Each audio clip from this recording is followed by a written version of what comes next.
Berbagai upaya dilakukan Lapas Kelas 2A Banyuasin untuk meraih predikat WBK dan WBBM, diantaranya terus menempa disiplin kerja serta membangun sistem agar celah pungli dan korupsi dapat diminimalisir.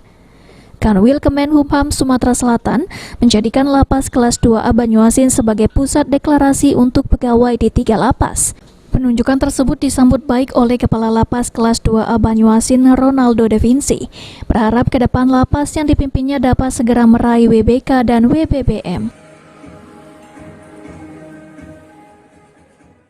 Acara pencanangan pembangunan zona integritas ini, seluruh petugas langsung kita adakan tes urin.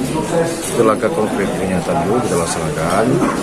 Jadi kita coba tes urin dulu seluruh petugas untuk menyatakan bahwa di Lapas Kelas 2A Banyuasin ini bebas dari pemakaian narkoba. Yang jelas petugasnya dulu kita coba.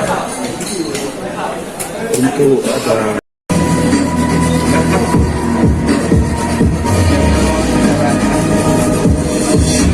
kalau kunjungan seperti sekarang tidak ada ketemu langsung dan secara virtual, otomatis itu memperkecil celah untuk adanya pengeluaran liar.